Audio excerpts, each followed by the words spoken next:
Great. We typically would have a women in learning panel with people sitting up here. But after the last 2 years that we had, I felt as though we can lead ourselves and we need to all be people that we listen to as we would panelists. We can learn so much from each other. Today we have the 30 under 30 in here. So folks, if you're in the 30 under 30, you want to just stand up for a second. Awesome. Yes. Yeah, this is the future of our industry, and this is a topic that needs to be a part of the future. So I'll go through some slides, but you're going to see a lot of areas where you can break out. I want people to feel comfortable and safe in this environment, so I'll probably ask you to all get into pods at a certain time once we list what we're going to call trailblazers. So if you're a trailblazer, you'll know who you are, and if you think that you've been through and you have journeys and stories to share, then you too are a trailblazer as well. Now, there was somebody that needed a printout of the session. I'm not sure if they're in the room right now. They had asked for it, but if not, I'll have it up here in case somebody comes in that needed that. All right. So this is Women in Learning. My name is Sharon Claffey Kaliouby. I work with Learning Pool, but I'm the co-founder of #Women in Learning. The other co-founder is Kate Graham, who's sitting in the group here. So she is a pioneer in Women in Learning, and we've been partnering and talking about this before we even met. So I think that's pretty cool there too. I'm going to jump us right into it. This is us pre-COVID. Wow, look at how close we were, and it almost feels that way today, right? This is a LinkedIn group that I wanted to list right away. Feel free to jump on that. There's been some great activity so far, and I think it's real important that we have a space for all of us to go to, men and women, and we'll share the reasons why as we go through this, and we're going to share why and how we're going to move forward. So welcome. I love it. This is going to be the most informal session that you'll probably attend potentially, and that's how we want it. It's real important for us to go through the agenda here because so many of us know the statistics. We talk about what the percentages are of women in learning, women in business. This conversation started in 2013. And in 2013, it was one of my, I'm kind of nervous now. I'm just kind of excited, nervous. Then I was flat out scared to death, right? We had a number of folks in a place in Orlando, Florida, and we talked about women in learning, and the title was Scratching Our Way to the Top. So you can see that we've evolved in even the way we talk about the topic. I think we're less frustrated, less angry, but the stats still stand. And we're going to take a look at some of these statistics, but before we do that, the trailblazers that I've talked to in between, would you like to all stand right now? Okay. Excellent. And before we go further, I would love, we have a nice 30 under 30. I forget your first name, though. Yeah, as you guys, could you stay standing? Because I just would love for you to go around. And if you could just introduce who you are and your 1 or 2 words in regard to women in learning, like why and what you've done quite a bit. So, my name's Andrew Jacobs. I produce the podcast Women Talking About Learning. And I refuse to speak at any event, contribute to any article, speak on any podcast or do any video unless there is at least an equal split of male and female speakers. Great. There's a woman that we forgot, Catherine. She's shy. And this is what we have to do as women in business. We need to push and acknowledge our other women. So Catherine Mullen. Hi, I'm Catherine Mullen and I work in sales at Learning Pool. I'm proud to be a woman that works in a very male-dominated area within learning. So. Yes. If I hear one more time that there's no women in sales and that's why there's not as many, it's crazy. So thank you, Catherine. Helen? Thank you. Hi, everyone. I'm Helen Marshall, Head of Learning at Thrive. And I'm just generally quite passionate about women in learning and the conversations around it and being an active ally for those who need it. So nice to be here. Great. And I'd like to acknowledge that we are first women before we work for any companies. To the men in the room, there's nothing slighted against you, but for many, many decades, men have gone golfing as competitors, they bond, and yet, for whatever reason, women are usually pitted against women. So I'd like to say we support you all as women, and then we're in learning, and the world's small, and we can do the same exact thing that both genders do. Oh, Laura. Hi, my name's Laura Overton. I've been a woman in learning since the mid-'80s, worked predominantly in the edtech field, been in sales roles, customer service roles, the CEO for a research company, been looking at data. And yeah, I'm a woman in learning, and I'm just proud of what we can actually achieve together when we're curious and we can kind of collaborate. We can get so much more done when we collaborate and we share together. It's collective wisdom. I'm a real advocate for that. So Laura was a role model for me as I first started coming over to Europe. If you were in the opening session, you heard I was one of the woo from North America. I didn't know there was so few. But as far as looking and seeing that women can have a presence, own their own business, lead the way, Laura was a guide for me in my experience. Another amazing woman, Paige. Hi, I'm Paige Chen. I have the pleasure of serving as the Chief Experience Officer at Learning Pool. Prior to that, I was President and a Chief Innovation Officer for a company in the United States for 10 years called Remote Learner. So for me, being a female executive in a tech business, very often it is a somewhat male-dominated space, especially when you're sitting at the table at the top. So I've always been passionate about finding that balance between knowing that I belong right there at the table, but not giving up on being a female. I don't have to act like one of the boys to earn my seat at the table. Right. And we've just recently met through business, and I've learned so much, and we've been able to partner up. She was fabulous at the 30 Under 30s. And we have 30 Under 30s, so if anyone can linger later and chat with them, they have quite a few quests. We also have a podcast group that will be waiting to talk to folks as well. Neha?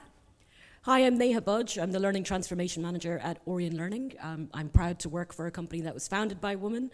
I've learned a lot. I'm here with another woman from Orion Learning. I think I have a lot left to learn, so this is part of that journey. Great, great. So as we go through, we're going to break you guys into groups. And the Trailblazers, Stella, I see you. You didn't stand up, did you, though? You are definitely a trailblazer. Better late than never, that's my saying. Do you want me to say what I do? Hello, I'm Stella Collins. I'm Chief Learning Officer at Stella Labs. I'm passionate about learning.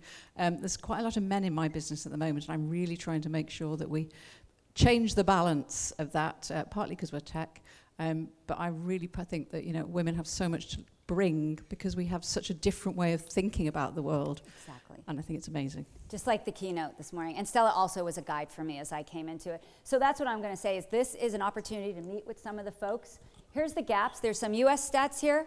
There's some global stats. And I've left them all in there because I think between the two, it gets the message across that statistically, we are not in the best suited areas within business, but we are changing that. I just did a gender equality and cybersecurity and compliance education in New York City, March 18th. And despite my telling them there's no way after St. Patty's, no way people are going to show up at 8:30 in the morning. Not only did we have a full house of almost 30 folks for a very small room, 3/4, if not 4/5, were all men that showed up. This is an industry that in 2018 had 11% women, not in L&D, but in the sector, and now they have 24%. So there are tides changing, and I think with sessions like this, we can also change the tides. So statistically, our stats are really kind of bad. We have 2/3 women coming into learning and development, and yet only 1/3 end up in leadership roles. We don't have the 2022 stats because I keep being told they're still the same. So with this group, as you're forging forward, we are going to start changing this. And I would love to be here next year and say the stats have shifted. That gives me 6 months. This is something that was done. These are mostly European stats too. So I just think that this is real important and we need to kind of move the needle, and I know we can do that. This is what is it about for tomorrow. So we have 30 under 30, and we have that group here. There's Forbes that does 50 over 50. So as an industry, we can't dispose of all L&D leaders. Most people will say in the uncomfortable truth section state that it's men that have forwarded the agenda for women. And that's something that we need to capitalize on, but we also need to move beyond it. So think about what you can do today to help for tomorrow. And the 30 under 30s being a part of this session, that has never happened before. They've usually scheduled things over the lunchtime, and I wanted to make sure where you are the future, I know you can drive this forward. I got crazy with the design thing when I was flying in. I just had fun because they said you don't have to use a corporate design. But these two also represent what women were expected to do COVID, after COVID, during COVID, wherever we're at in the world in COVID. This has been a really great experience to see so many people and to reach out and touch. I'll go backwards when I go home, but that's okay because we're all here and we all know that women were mostly put in the situation where they were balancing work, life, homeschooling, taking care of elderly, the ill. This all became super prominent and super important. It also put learning on the map. So whether it was good or bad, everybody is now aware how to virtually learn.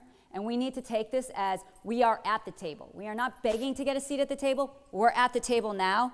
Let's not screw up. Let's make sure we do the right thing here and we take care of all the people that matter, especially in regard to gender equality and ethnicities. So right here we see that women, and this is in the higher ed space based on our working together page, I got introduced to the higher ed. The one thing that I was impressed about in the higher ed space, they don't judge success or where you're at based on your title, which many times we do in the corporate space. They look at salaries. And I was like, what would really illustrate success in some cases is noting that you're getting paid for what you're doing. And I know in Europe it's a bit different with some of that, but it still matters that this is the area women and ethnic minority are the most impacted by not being equaled out here. We have some more things about money and where we're at and the pay gap. This is all important stuff for us to go and fuel. We also have to note that companies that have women in that C-suite and executive area make more money. So this is profitable. In the US, there's a thing called the SHE Index, and that is a real investment strategy that's based on women being in that C-suite or also on the board, and it is more profitable. So I'm not coming up here and say, be nice, do the right thing. No, it's not only the right thing, it's the profitable thing. And that's something that can fuel your conversations. So in the US, we have a thing called the SHE Session. Has anyone in the room heard of this? Okay, I think it's global. That's my personal opinion. I'm going to ask that when we all talk about this, they also call it the Great Resignation. Have you guys heard of that? Well, if you start looking at the statistics of who's resigning, because they're just loaded and they're going to sit at home and eat bonbons, it's mostly women. And that's not why this is happening. It's happening because a lot of times people couldn't balance it all. And I know at least 5 to 7 personal folks that I'm aware of that the husband stayed in a very high level banking institution. The wife, who was at equal level, if not higher, left the job. The balance was too hard, and the male figure got a promotion. So when you look at these numbers, even if it is just the US, I can only imagine what it is globally. And I think we need to acknowledge and not try to make ourselves feel better. It's a little embarrassing. We want to feel as if we're high achievers and we can get there. But note that there's a lot of craziness going on out there, and we need to start supporting women, allowing women to support themselves. As you talk to the women in the room, find out what they do. Feel free to promote yourself. It's done all the time in any other business with men, and we, for whatever reason, feel guilty or shy about it. And I don't know if it's called imposter syndrome or whatever it's called. We heard a lot of that this morning. I did notice that this morning, though, I was hoping to hear more about the diversity of gender in the room, but there's only so much you can carry on. So, and I didn't want to go leap into it, but there's importance here with diversity of thought. Any of this look surprising to anyone here? The judging, the care, and, you know, if you would see, there's even videos out there on YouTube where a little child comes in the room while the gentleman's on, and this happened to me. Oh, how awesome. If a woman had that happening, it would be, oh, God, how did this happen? You know, with pets, animals, children. So it's just something to think about. What I'm going to ask the trailblazers to do is to stand and just go in different sections in the room, wherever you feel comfortable. And we can all be smart. If groups of you could just go around trailblazers, I'm going to ask the 30 under 30s that aren't already tasked with either taking photos or mic to just group in that and share your thoughts about what you just saw, because I'm going to jump around and I'm going to collect the information. We're going to be curating all this and reporting back to you all. So at the end of this session, not only will we try to help change the world, we're going to do it right in real time. You did not waste your time being here. So we have Paige in the back there. You guys can, if you could stand up, thought leader, trailblazers, and let people kind of just circle around.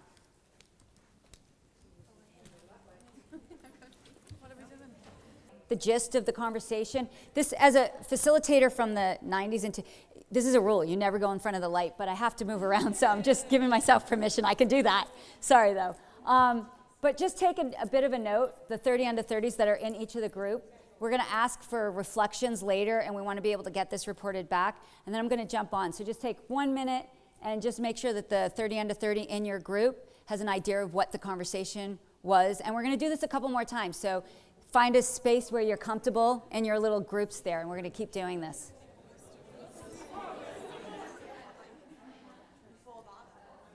All right. So settle into a little section area there. If you're standing, Stella, wow, like this is awesome.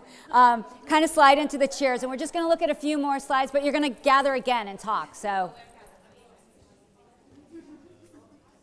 All right, so as you're settling in, I love doing panels with 3 or 4 amazing women sharing their story, but this year it's about your story. This year, we all went through a lot, and we're all here. So the fact that the 30 under 30s had the opportunity to apply and get themselves here is a massive achievement. The fact that many of the men and women in this room chose to come to this session and also were able to get to a conference right as we are surfacing from a global pandemic, you should all give yourselves a clap, a round of applause, just to be here. Now, talking about being there, the ethnic minority women, and I will give warning, this term has been vetted by a number of folks that it is not offensive globally. If it is, come to me. But there are so many terms out there that just don't resonate the same in North America as they do in Europe, or in Asia as they do in North America or Europe. It doesn't give permission to not talk about it. This is one of the most important topics, is the lack of representation in senior leadership, especially in learning and development, by ethnic minority women. They are the most burdened, but what has happened in the pandemic, and as a group of women in learning, allies, we need to uplift all. If you look at these stats, it's accurate, and I think that this isn't even as deep as it goes. So I bring it up to say we never get the time to talk about this enough. We did hybrid events over the past 2 years, which was pretty amazing. Having people online as well as in the room. We had up to 89 at one point register for this topic. And in one of the sessions, I believe Zara, we had a lot of amazing people, women, Lorna Maddie, Barbara Thompson, all folks that weren't able to be here at this one. They spoke and shared their perspective as well as listened, and others shared as well. It took 3/4, if not 4/5 of the time, just about this first bullet. And we need to do more of that. So I'm going to task that all of you put this as a top area for making sure we move the agenda forward. We can't just say women in learning. It's really pushing all women in learning forward. Now, these are some of the key areas that we were tasked with finding out. Most of this has been through discussion. Stop using labels as a distractor. So terms like women of color mean something different. Saying that someone's black or African American doesn't mean what it meant just 2-3 years ago. It's no excuse for not talking about ethnic minority women. And then we have to make sure we address distinct challenges head on. Don't gloss it over as one bucket. It's not one bucket. My children are half Egyptian and Boston Irish, if you can't tell. And their dad's from Cairo, and they couldn't fit in a box in North America. They're not black, but they don't look like me. And they just said that was one of their essays, is not fitting in the box. Why do I want to go to a university or a place where I don't fit in? A commonality that Dr. Paige Chen has with me, there she is. She gets assumed to be somebody else based on her name when she shows up. And I don't have my tag on, right? Claffey Kaliouby, I think I'm the only one. But that doesn't mean that it's not something that should be looked at and addressed. So distinct challenges. Also, we want to have this culture. And we talked about it a little bit earlier today. I thought the keynote was amazing at really addressing that. The biggest thing here, racial violence, news at work. I know of one woman that I've mentored that left her company because she was not being addressed as with the Asian hate crimes. And that is not acceptable. And the other thing that I'll put out there is you have to know when to leave. This is all about progressing forward and not to feel stuck. And I think it's really important that we support each other through all this. And if you don't know, ask. I've never been shut down for saying, what am I missing? Literally, it was just a year ago that, we don't want to offend, let's take this topic off. Heck no, not going to do it. And even though I look the way I am, I identify as my family identifies, which really annoys my daughters. But I told them I felt the world before I had a different last name, before I was so connected to the Muslim faith as well as the Catholic faith. That was a really fun wedding, guys. So it's really interesting to identify with our distinct differences and to really celebrate in them, especially as women in learning and allies of women. So with that, I'm going to ask you to just chat, not briefly about this topic, but to chat to your groups right now about the topic of ethnic minority women, because it deserves its own conversation. Here we go. 3 minutes on this one. She's a CLO. She was the CLO at Comcast. She is now out there and willing to engage with folks, so please reach out. She loves gifting her time to others. I've never seen her happier in her life and her career. That's her third phase. So tomorrow we're developing your career, and we're going to talk about those that are retired coming in, the 30 under 30s. We need to mix it up to get the full perspective. And I think what she said is you need to send the elevator down, around, and across. And what she's helped us do is design Empowering Women Leaders, this OLX, that will give you access to. And it brings up, this is going to be hard for me to get to, guys, and it's being recorded. But we brought up topics that in the US we don't even talk about. And this was created, this whole idea, by a 27-year-old in our company, a woman, 27 years old, who didn't feel quite comfortable applying for the 30 under 30. But wait till you see what she organized within our company. She got 18 to 30 of us women to all do video clips, as uncomfortable or comfortable as it was. And I'm just going to jump over here and see if I can get this.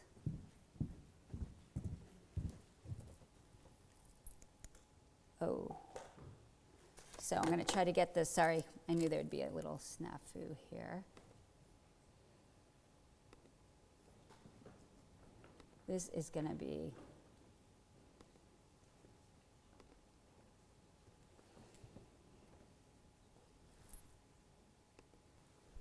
How do women feel when they're experiencing the menopause?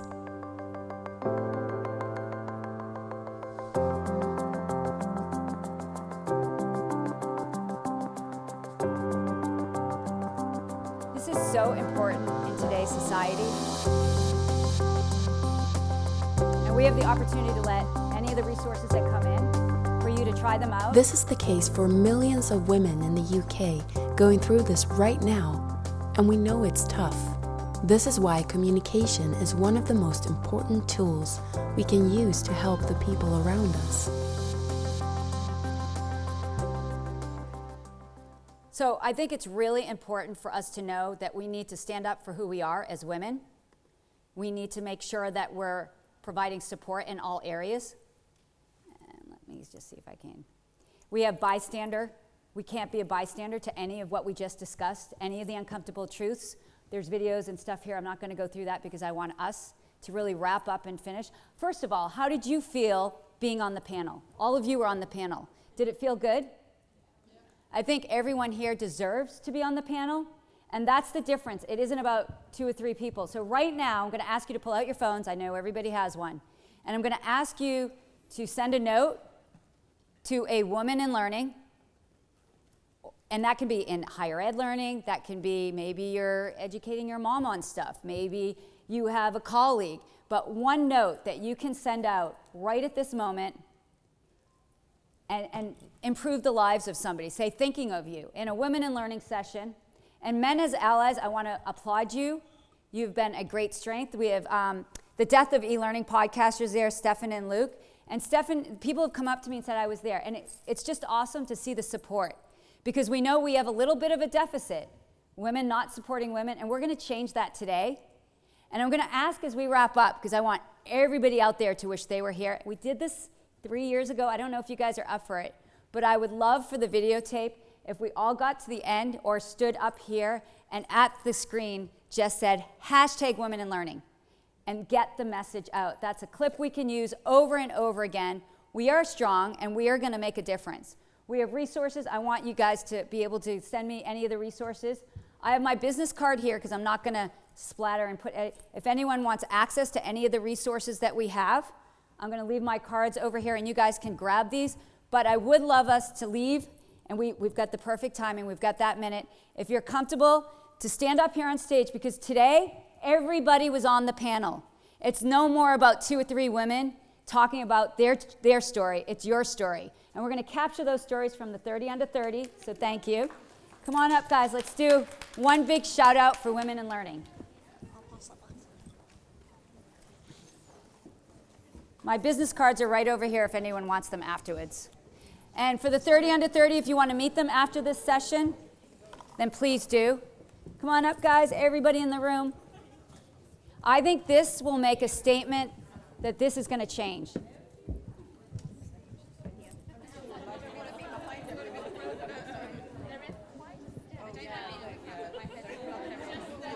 This is worth it.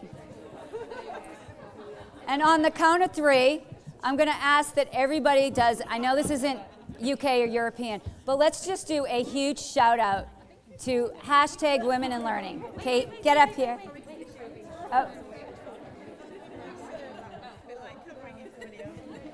Oh my God, that is awesome. I love you. Get up here. That is awesome. Come on up here, Kate.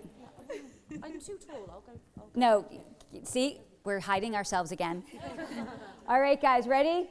1, 2, 3. #Women in Learning. All right, that's a take, right? Wow, you guys are awesome. Thank you.